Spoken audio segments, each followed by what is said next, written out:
expected, because we had imagined that Wiper would be doing a complete block vote with the eastern counties, but you can see that Ruto has eaten a little bit. He's kept what Uhuru Kenyatta used to get and gotten a little more, especially in Okambani, and the same applies in the coast. He's gotten what Uhuru Kenyatta used to get and added on to it just a little bit. So if you were to give sort of like a score, I'd say Ruto has been able to perform fairly well, and I think in fact it's CNN through Larry Madowo who were saying that Ruto has performed a lot better than was expected. I mean, there are those who would argue, assuming then Mount Kenya was William Ruto's base, owing to the 2013 and 2017 general election that had them and Uhuru Kenyatta. There are those who would argue 20% for Raila Odinga in Mount Kenya is also a big deal.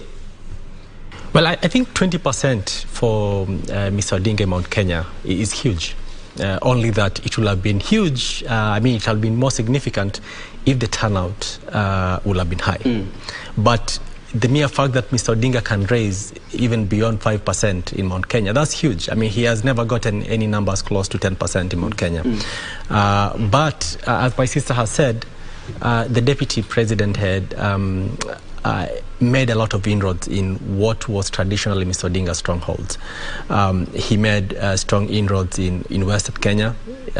He did that at the coast, and I think that is attributed to the fact that he recruited I think a good team to market him in those areas, and some of them you'll see that they didn't even contest. Their work was only to campaign for William Ruto, including people like Ababu Namwamba. Secondly, he had a good message. You know, he had a message for the people.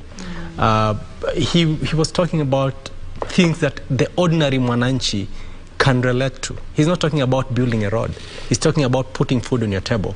He's not talking about building an airport and things like that. He's talking about these ordinary people who have borders and, I mean, mama bogas. How can we help you to grow your business from a border to a tuk-tuk, and then from a tuk-tuk to an Uber and things like that? Yeah, that's what he was talking about. And I think his packaging of his message was excellent. And so he ate a lot. When you look at the cost, for instance, Mr. Ruto has made a gain in every county of at least 10% in every county. Uhuru didn't manage that when he was running. When you look at Western, for instance, in Busia was Baba's bedroom. Right now, Ruto has gotten quite some votes in Busia. For instance, a place like Budalangi, where Budalangi borders the Luya and the Luo. So in fact, at least quarter of the vote in Budalangi comes from the Luo land. But Ruto will get perhaps even 40% in this general election in those areas. So he made a lot of inroads. He also traveled.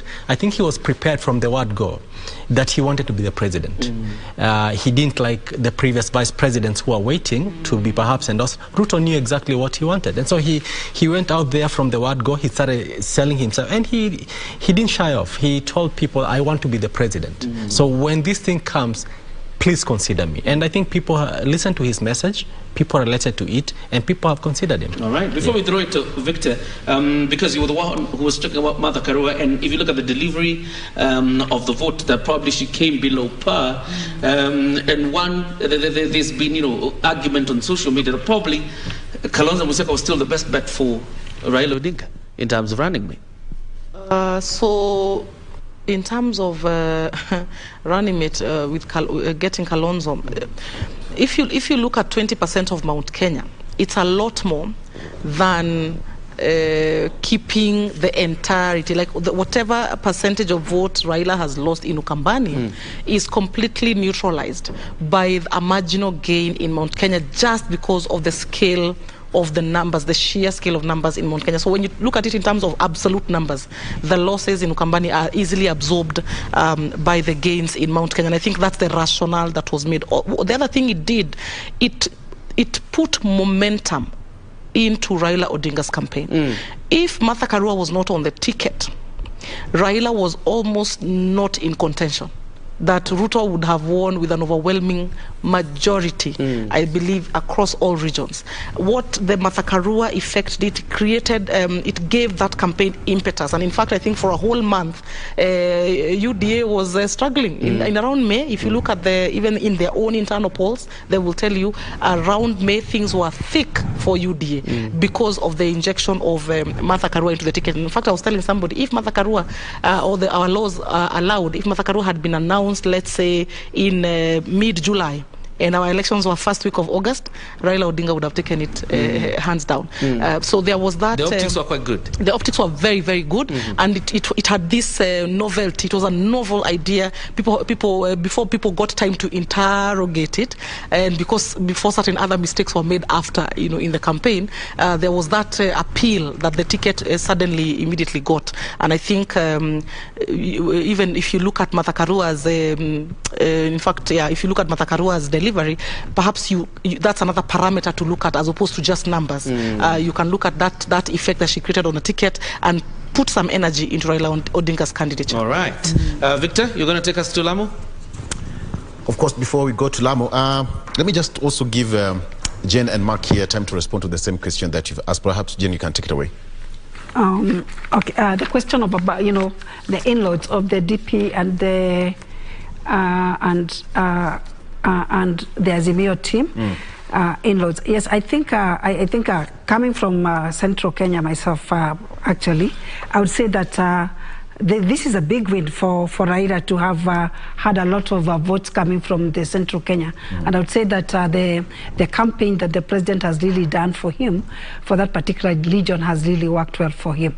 So basically, the other thing is about the timing, because the DP has been on campaign, actually, almost the last 5 years. So he's been there throughout and being able to meet the people, and has been able to go to each and every part of this country, and even gone to even deeper to the communities and having related with them.